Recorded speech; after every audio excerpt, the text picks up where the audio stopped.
Fabrício Valentim da Silva aqui. Gostaria de agradecer a toda a comissão organizadora em nome da professora Eliane Batista o convite para participar da 14ª Semana Nacional de Ciência e Tecnologia do campus UFAM Itacoatiara, Instituto de Ciências Exatas e Tecnologia.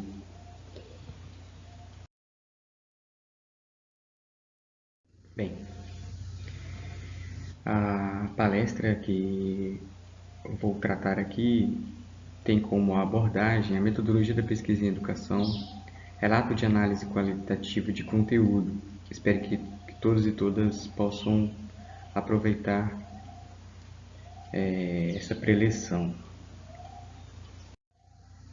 Eu gostaria de ressaltar que o ciclo de palestras do Grupo de Pesquisa em Educação, Formação e Ensino para a Diversidade iniciou-se ontem, com a líder do nosso grupo de pesquisa, no I7 UFAM, a professora Nayana Teles. Eu, como vice-líder do grupo, dou as boas-vindas também a todos e a todas que estão nos acompanhando aqui e dizer que o nosso grupo está aberto para todos os pesquisadores, professores, professoras que, na verdade, são todos pesquisadores e pesquisadoras, para participar do nosso grupo de pesquisa. É só enviar um e-mail para a gente. Esse e-mail vai aparecer novamente no final da palestra do dia de hoje. Então, a minha palestra está dentro desse ciclo, E nós vamos trabalhar em 3 linhas de pensamento, Primeiro, o campo de pesquisa em livros didáticos, um breve histórico.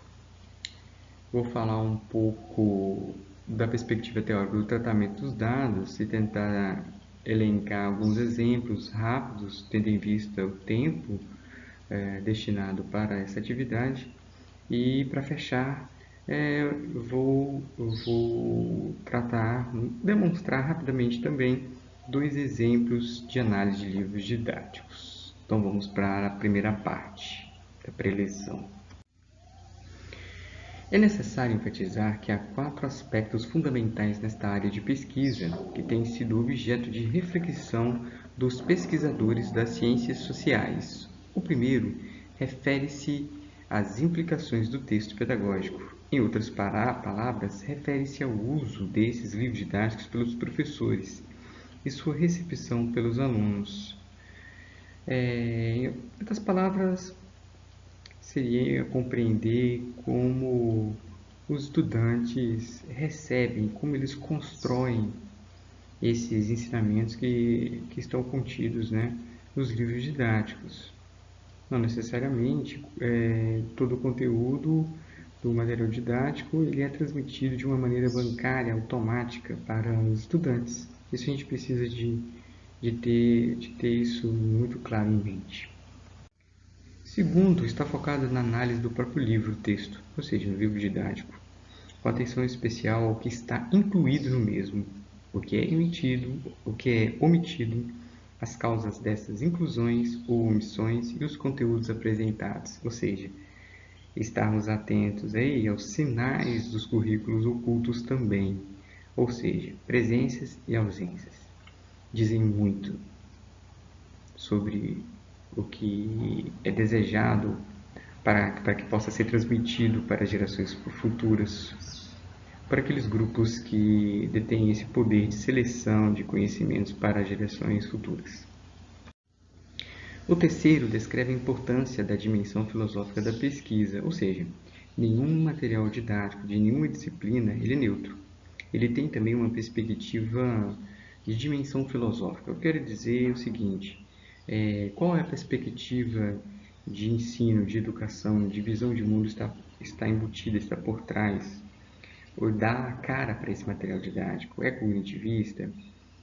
É socio-interacionista? É tradicional? Então, é nessa perspectiva. O quarto desenvolve uma crítica ideológica e cultural dos livros didáticos, mas sem excluir da pesquisa uma análise de conteúdo segundo uma perspectiva didática e epistemológica. Além disso, como o livro didático não é um mero espelho da realidade, os historiadores se interessam justamente pela análise dessa ruptura entre realidade e ficção, ou seja, nas intenções dos autores que jogam com esses dois cenários.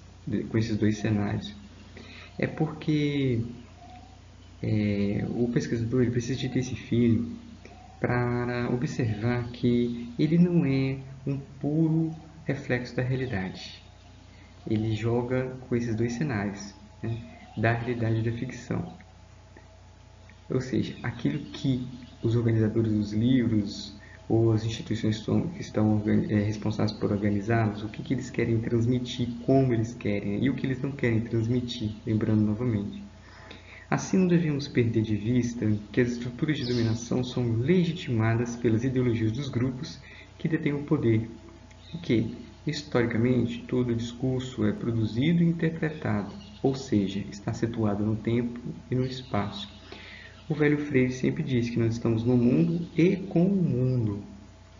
Então, as relações elas são sociais, históricas, e elas estão no tempo e no espaço. Então, essas relações elas não podem ser analisadas, investigadas, mesmo os livros didáticos, como se elas estivessem apenas flutuando numa dimensão. Nesse sentido, cabe destacar que a linha de pesquisa no campo da história da educação, o marcado interesse no funcionamento interno da escola e na história do cotidiano da prática escolar, passou a ser conhecida como cultura escolar. A cultura escolar, seja no tempo presente, na história do tempo presente ou no passado, ela está preocupada com toda essa vida, com essa pujança da rotina escolar. E o livro didático, ele, de certa forma não, podemos dizer que ele é uma espécie de cápsula do tempo para os pesquisadores.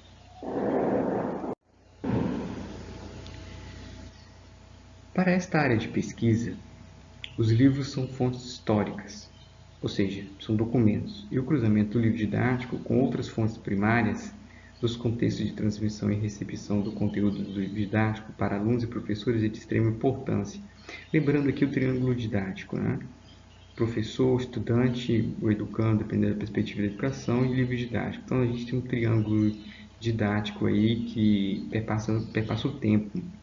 Então, por exemplo, para o pesquisador ou a pesquisadora analisar os cadernos que eram utilizados pelos estudantes para suas anotações no cotidiano escolar. Então, quando eu vou investigar um livro didático, seja na história do tempo presente ou na história realmente passado, médio ou de longo prazo, da longa duração, se o pesquisador conseguir encontrar os cadernos que eram utilizados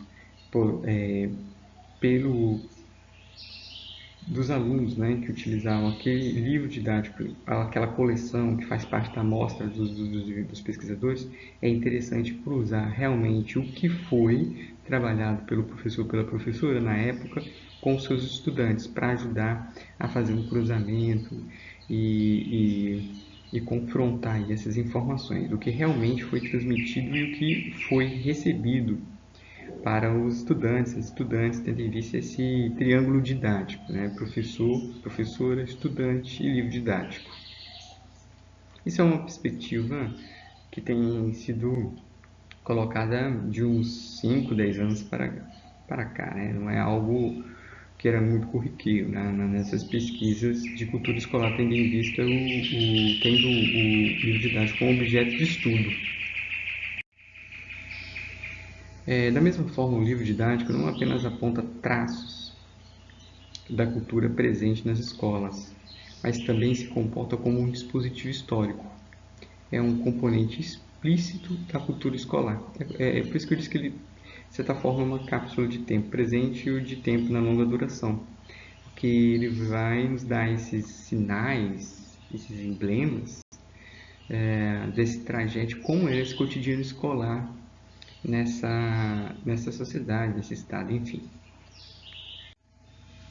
Assim, a manualística, que é um nome muito trabalhado na língua hispânica, né?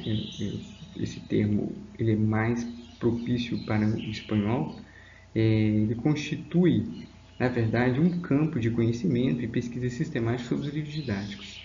É porque também, como nós chamamos aqui de didáticos, ou principalmente os voltados à alfabetização, de cartilhas.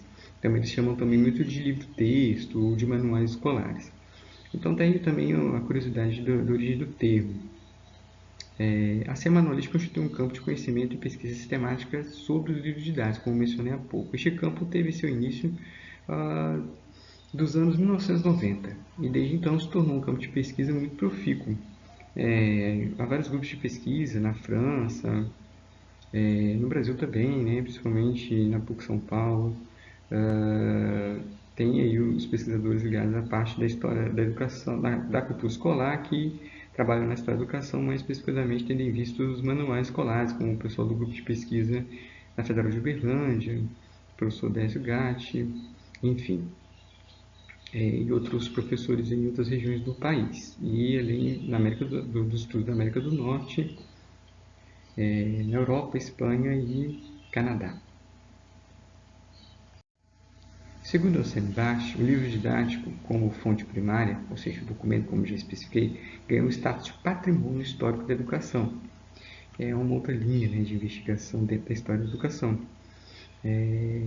pois como produto da sociedade oferece um rico material para análise de diferentes concepções e políticas sociais que têm influenciado sua elaboração. Mais uma vez, esse conceito aí de cápsula do tempo, de dispositivo histórico, vem aí cada vez mais fortalecido dentro dessa perspectiva que entende o livro didático como patrimônio histórico da educação. O estudo histórico ele mostra que os livros didáticos eles têm 4 funções essenciais, que podem variar consideravelmente de acordo com o ambiente sociocultural, tempo, disciplinas escolares, níveis de ensino, métodos de ensino e formas de uso. Então vamos destacar aqui essas 4 funções. A primeira é a função de referência. Essa função seleciona para a posteridade os conhecimentos, destrezas ou habilidades. Aqui, essa função ela está muito relacionada a essa questão exatamente do status quo da sociedade do momento que organiza aquele material didático. Ou seja, de certa forma, esses livros escolares vão sistematizar os conhecimentos que vieram da ciência de ponta, da pesquisa aplicada. No entanto, do ponto de vista social, cultural e político, há uma influência muito forte daquilo que os grupos dominantes do momento definem como importantes para serem transmitidos para as próximas gerações. Não podemos esquecer dessa perspectiva. A segunda função, que é instrumental, eu acho que acredito que seja a mais conhecida. Significa que os livros didáticos colocam em prática métodos de aprendizagem, propõem exercícios, seja atividades pedagógicas, dependendo do contexto, tem como objetivo facilitar, ou seja, mediar, né, a aprendizagem, a memorização de conhecimentos, né, que é o menor, a gente tem que fazer essa ressalva aí, o menor nível cognitivo, né, dentro da taxonomia de Bloom revisada, e promover a aquisição de competências disciplinares ou transversais. Aí a gente já está pensando na interdisciplinaridade, bem como a apropriação de competências, métodos de análise ou resolução de problemas, entre outros. Então, essa é a função mais conhecida do livro didático, que talvez a maioria das pessoas pensem que seja única, não é. A terceira função é ideológica e cultural. Essa aí nem sempre ela está explícita, às vezes ela faz parte aí como um elemento que sinaliza o currículo oculto. Esta função é considerada a mais antiga, desde o século XIX, com a Constituição dos Estados-nação, que a gente vem dentro daquela dentro da teoria de aparelhos ideológicos de Estado ao sé, né? Não podemos esquecer essa parte da sociologia da educação. A Constituição dos Estados-nação e o desenvolvimento. Neste contexto dos principais sistemas educacionais, os livros didáticos tornaram-se um dos principais vetores da língua, cultura e valores das classes dominantes. E aí esses 3 elementos aí, o próprio Chopin, esse autor francês aí muito renomado na área dessa parte da manualística, ele vai sinalizar para a gente aí o que? A questão da identidade nacional, que está muito atrelada a essa discussão dos Estados-nação. A quarta função é a documental. Acredita-se que o livro didático pode fornecer um conjunto de documentos textuais ou icônicos, seja figuras, gráficos, imagens, né, cuja observação ou comparação pode desenvolver o espírito crítico do estudante. Ou seja, a história traz os elementos necessários para a reflexão do tempo presente para que eu possa planejar o futuro de uma maneira, da melhor maneira possível, mais sustentável, mais igualitária e antes passando pelos elementos equitativos da civilização do século XXI, tão legados em tempos tão difíceis que vivemos atualmente.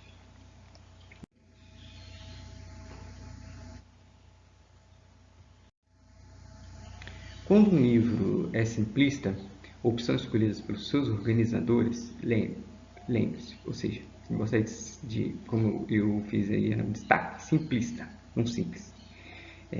Tanto nos fatos como na sua apresentação, seja na estrutura, desenho, tipografia, na questão do livro impresso, né? Não caberia para o e-book. Isso não significa que não seja neutro, pois os silêncios também são muito esclarecedores, ou seja, o silêncio diz muito dentro como sinais da materialidade do currículo oculto. Então, todo pesquisador, pesquisadora deve ter esse feeling, estar atento a essa perspectiva desse silêncio, pois também são muito esclarecedores. Não existe nenhum material neutro, né? Mesmo que ele seja simplista. É isso aí que estamos aqui conversando. Assim, outro aspecto importante para o pesquisador de livros didáticos é identificar se há erro nos aspectos temporais, como exemplos de anacronismos, ou seja, pleno século XXI, né, detectar nos livros didáticos em relação a atitudes, né, que a extrema-direita chama de atitudes de politicamente correta, né, racismo nos autores, antifeminismo. Hoje, a gente vive uma anacronia muito forte dentro do Ministério da Educação, atrelado a na ideia dessa fiscalização dos livros didáticos, porque eles justamente combatem, né, de uma maneira tanto quanto distorcida e politicamente ideológica, essas questões que são típicas da civilização do século XXI. Igualdade, equidade de gênero, paridade das mulheres, de negros, indígenas, quilombolas em cargos políticos, né? Enfim, em cargos eleitos pela população brasileira. Então precisamos enquanto pesquisadores, captarmos, né, esses anacronismos em pleno século XXI nos livros didáticos. É isso que Chopin chama a atenção. Bem, a segunda parte da preleção nós vamos falar justamente do tratamento dos dados, né? Eu fiz um breve histórico da manualística, desse campo que tem os manuais, os livros escolares, sejam cartilhas, manuais escolares, livros didáticos, não importa a modalidade de ensino ou nível. Mas agora nós vamos falar um pouco mais das técnicas, das ferramentas, né? Então, eu vou chamar a atenção para a metodologia de análise qualitativa de conteúdo. Então, a Bardeen é uma das mais citadas, autora francesa. Então, eu fiz aqui alusão aos artigos mesmos originais dela em francês, né? De livro didático. Então, a metodologia de análise qualitativa de conteúdo de livro didático pode ser aplicada em uma amostra aleatória ou não. Tá? Depois eu vou dizer aí o que pode definir o critério da escolha da amostra ser não aleatório. Tá? Aleatório, né? Se eu vou analisar livros de matemática do ensino médio, eu vou escolher todos que estão sendo utilizados naquela escola, naquele sistema, e posso definir um critério histórico, nos últimos 2 anos, no último ano, nos últimos 3 anos, enfim. Depende se a pesquisa é longitudinal ou não. Ainda nesse tipo de tratamento de dados, a técnica de análise qualitativa de conteúdo temática, né, ela pode ser utilizada para classificar. Ela tem esses 3 princípios aí, né, fins: classificar, contrastar e comparar o corpo de dados escolhidos na amostra de estudo. Lembrando que na análise de conteúdo a gente sempre quer reduzir dados. A gente quer reduzir os dados para que a gente possa ampliar essa lupa aí, desse olhar, tendo em vista os nossos conceitos, né, que a gente vai utilizar para fazer essa leitura desses dados, né, dessas unidades de análise. Então, assim, essas unidades temáticas, que são transformadas também em unidades temáticas, são transformadas em unidades de análise, elas podem ser exercícios pedagógicos, elas podem ser imagens, figuras, elas podem ser textos, né, que vão tratar sobre um tema X, enfim. Isso se aplica a qualquer disciplina, conteúdo escolar, de qualquer nível, até mesmo da educação popular, enfim, da educação não formal ou informal, né? Esses materiais didáticos utilizados. Isso não importa. Né? Então, podemos muito bem aplicar a metodologia da análise qualitativa de conteúdo temática em amostras de livros, né, didáticos, de cartilhas, de manuais escolares. No entanto, é importante ressaltar que o pesquisador trabalha com pistas, sinais, ou seja, com documentos que ele pode descobrir ou levantar. Porque às vezes você pode fazer um estudo e daqui a alguns anos aparecer algo que vai complementar ou contradizer o que o pesquisador e a pesquisadora fizeram. Porém, deve-se compreender que aquele estudo é feito com os materiais que foram encontrados, pesquisados, levantados.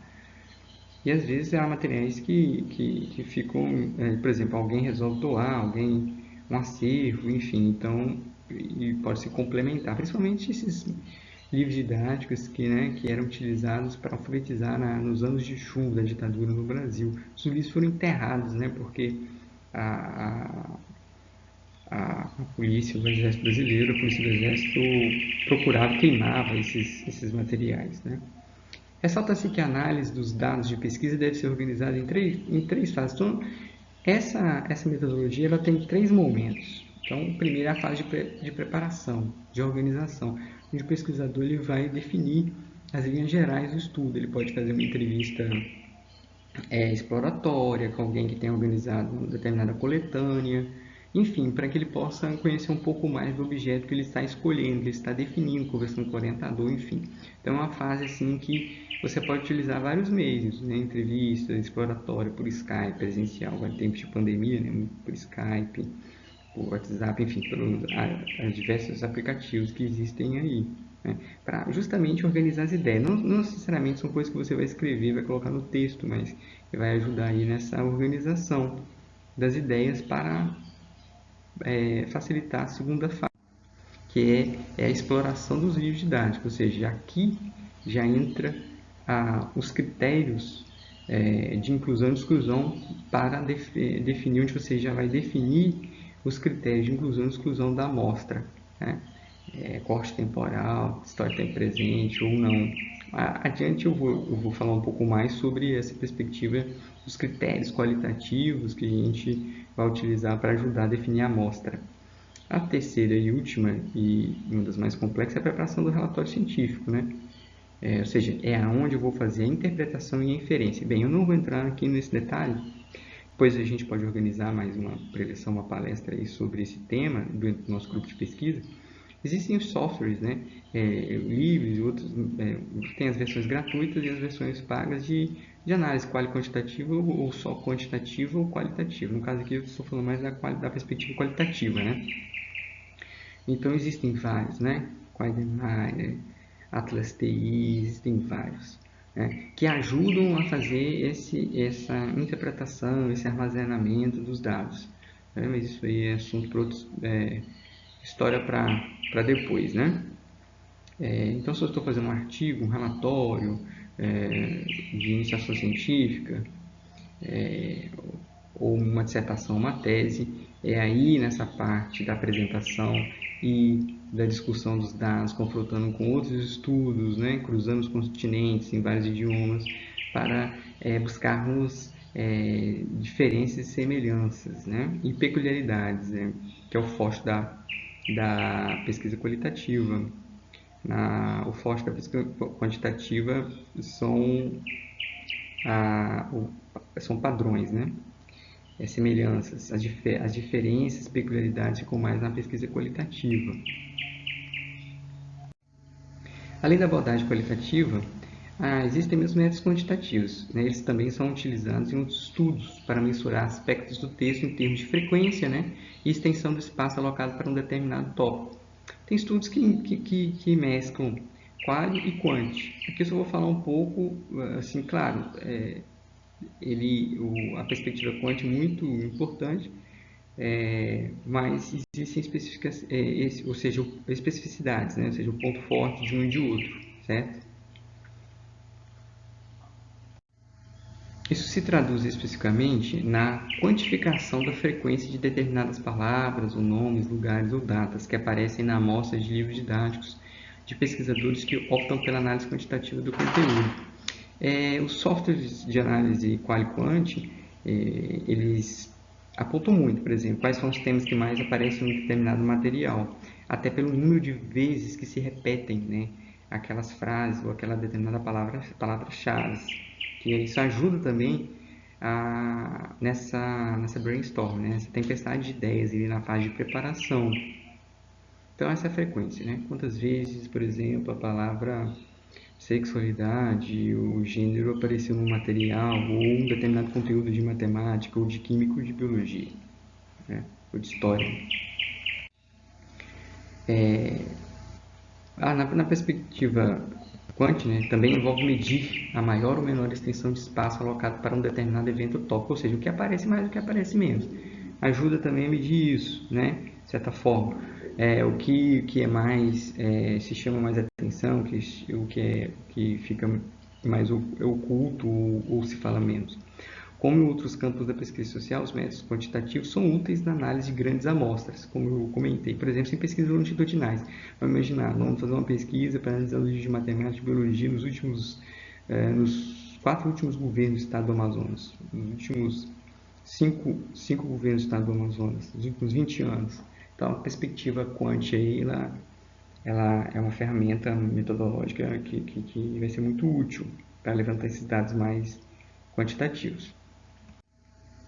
No entanto, os métodos quantitativos não citam de acordo com os elementos subjetivos e peculiaridades da realidade social e da história, de onde provém os livros didáticos da amostra de estudo. Ou seja, essa é uma grande deficiência do método quantitativo. Ele não está preocupado em buscar essa profundidade, essa qualidade, essa profundidade no contexto social, histórico, político, econômico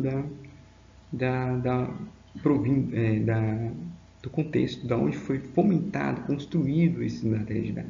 A gente tem que entender que esses organizadores, eles vivem numa sociedade, né? Tem valores, estão num país, tem a teia da cultura, enfim. Então, existem várias coisas que não são sensíveis a tanto aplicativos, softwares de análise quantitativa ou a métodos estatísticos quantitativos. Isso é uma peculiaridade para medir a intensidade e sentir indícios da intensidade do fenômeno na perspectiva qualitativa. A análise de conteúdo qualitativa é a ferramenta à disposição do pesquisador e da pesquisadora para analisar o conteúdo dos livros didáticos e identificar quais informações sobre grupos, eventos e valores são respeitadas ou destacadas, né? E quais não são.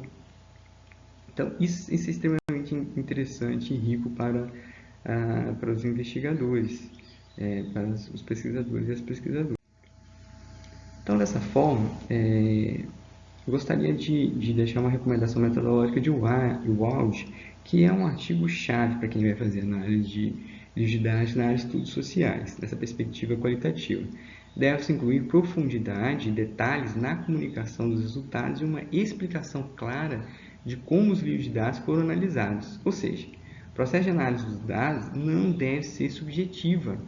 Apesar da abordagem qualitativa buscar subjetividade, como a gente fez, como foi o processo, ele não pode ser subjetiva ou suprimida pelo pesquisador em seu informe científico, lá no relatório, no artigo.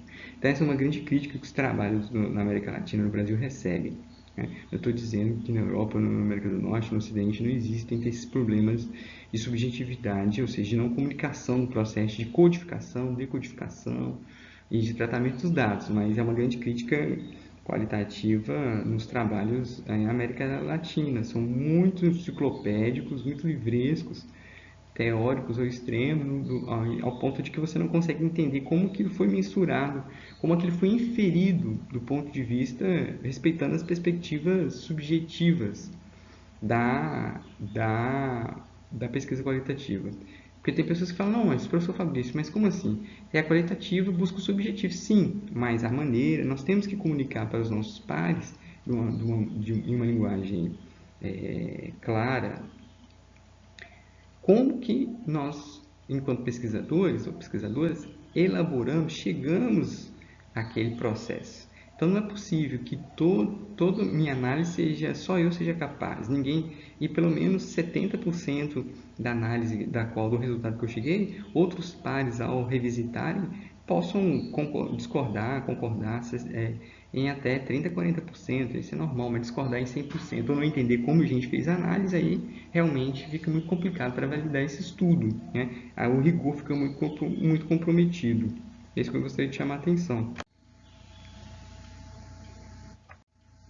Ressalta-se que as unidades de análise, cujo objetivo central é reduzir os dados do documento analisado, ou seja, não vou analisar o livro inteiro, tudo eu vou dizer, né? O que eu vou analisar nesse livro, né? Então, essas unidades de análise vão ajudar a fazer esse objetivo central aí, que é justamente isso que a gente estava comentando, né? É reduzir os dados do documento analisado, para que possam realmente ser analisados de uma maneira clara, robusta, né? Dos livros didáticos podem ser selecionados intencionalmente ou não, né?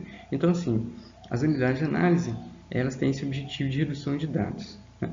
E a amostra, como eu comentei, ela pode ser selecionada intencionalmente ou não, ou seja, aleatória ou não.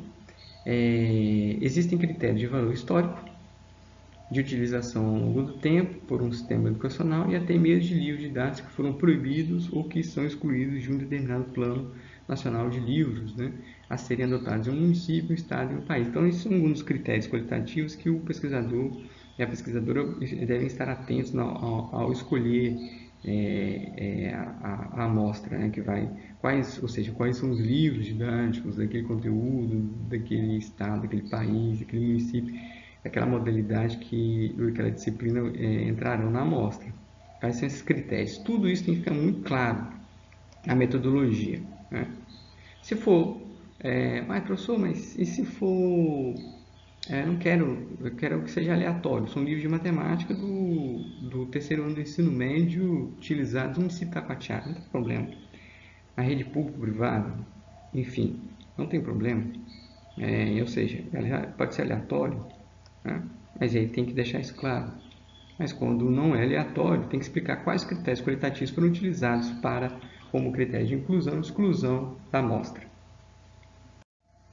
Além disso, de acordo com o Chu, que é um outro grande pesquisador aí no Oriente, com relação a livros didáticos, é muito interessante, né? Discute lá na China os livros didáticos, as minorias étnicas, enfim, muito interessante.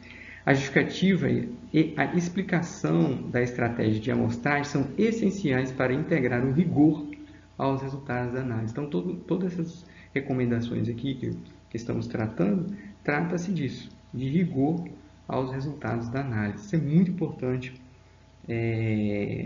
para dar mais credibilidade e ser melhor aceito pela comunidade científica que pesquisa o tema em questão dos livros didáticos. Então, já na fase final aqui da nossa preleção, nossa fala, que eu queria chamar aqui, tendo em vista a questão do tempo, né, para não ter objetivo aqui de cansados, exemplos de análise de livro didático. Então, uma amostra dentro do levantamento de exercícios pedagógicos didáticos que eu já realizei no meu doutoramento, né? Por exemplo, Lavelle, em 2008, o objetivo da pesquisa foi determinar até que ponto os livros didáticos de história americana, lá nos Estados Unidos, oferecem ou não oportunidades para que os alunos se envolvam e desenvolvam habilidades de pensamento significativas. Por que pensamento significativo? Porque é justamente aí, né, a mola mescla aí para o pensamento crítico. Então, por isso que ele estava preocupado nesse estudo e em pensar nessa perspectiva aí de educação e cidadania. A análise revelou vários problemas. Ele analisou, se não me engano, mais de 1000 exercícios de vários livros utilizados numa determinada província dos estados nos Estados Unidos, em determinada faixa temporal, de tempo presente. A análise revelou vários problemas, como o número desproporcional de exercícios pedagógicos, aqueles exercícios que os livros têm, semelhantes. Ou seja, semelhantes com questões que seguem o modelo de memorização, ou seja, tinha muito mais exercícios que trabalhavam o menor nível cognitivo, aí, novamente seguindo a taxonomia de Bloom, que é de decorar, que é o menor nível cognitivo, ou seja, a menor capacidade que a gente trabalha no nosso cérebro é a memorização, a famosa decoreba, o decorar, né? Recall, em inglês. Então, isso justamente trabalha nessa perspectiva de que os exercícios não estimulam o pensamento significativo, a criatividade e, consequentemente, vai prejudicar o pensamento crítico dos e das estudantes lá nos Estados Unidos. Sobre a questão do tema da sexualidade, destaquei aqui um estudo, um artigo publicado numa revista indexada, um estudo de 2011, né, mas muito interessante, que eles estavam analisando a temática da sexualidade em livros cheios de ciências, em livros que tratavam a temática da sexualidade. Então, discutiram como a sexualidade está ligada à identidade nacional, etnia e diversidade cultural em livros noruegueses, né, na Europa, para jovens de 13 a 16 anos. Os autores mostraram como a igualdade de gênero e os direitos dos homoafetivos na Noruega são mobilizados como marcadores em textos pedagógicos, textos seriam os livros, viu, pessoal? E discutiram o que isso significa para a inclusão desses jovens em grupos de nacionalidade norueguesa. Vejam bem como que né, esse tema aí da sexualidade está totalmente também relacionado à questão da identidade e os livros didáticos, né? Coisa que a gente nem para pensar. Os autores concluíram que esses livros didáticos sobre sexualidade podem ser vistos tanto para construir quanto para controlar as fronteiras étnicas na sociedade norueguesa. Ou seja, não existe neutralidade no conhecimento científico. Bem, espero que vocês tenham gostado dessa pequena preleção. Obrigado pela atenção de todas e todos. Aguardo os comentários, as questões no meu e-mail fvalentim, com M de Maria no final, s@ufam.edu.br. Obrigado, tchau e uma boa continuação do evento a todos e a todas, e esperamos vocês nos nossos próximos eventos do grupo de pesquisa da Educação e Diversidade 7 UFAM.